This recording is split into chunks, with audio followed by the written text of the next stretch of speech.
अस्सलाम वालेकुम। मेरा नाम रहनवास है। असीं 3 भैन भाई हाँ। मैं सारे तो वड्डा हाँ ते मेरे निक्के भैन भाई ने स्कूल मतलब पढ़दे ने। मैं ते हाउस हूस कम्म करना दुकान है हाली ते हाली दुकान है। अम्मू मेरी 2 साल हो चले बीमार होए ने।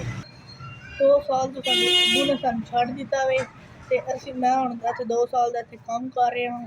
6-7 हज़ार इत्थे सैलरी है मेरी।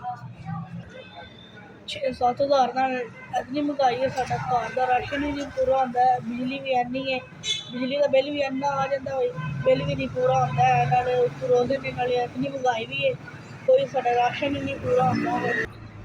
घर विच मैं ही सिर्फ कमाने आह्ला, अम्मी होरां दी दवाई भी लैके आउणी होंदी है ते घर विच मैं बड़ा औखा होएआ।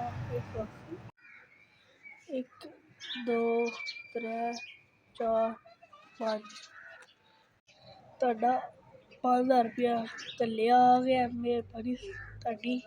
ते मैं अग्गों रमज़ान भी आ गए ने, अग्गों मेरे निक्के भैन भाइयां दा राशन भी आ जाएदा, अम्मी होरां दी दवाई भी आ जाएदी। ते मैं अपने 7000 दुकान दा कोई भी नहीं बना सकदा। हुण तुहाडे 5000 घल्ले दा मैं राशन लै आवां तां मेहरबानी तुहाडी, बड़ी मेहरबानी तुहाडी। अल्लाह दी रात तुहानू चोखा दे।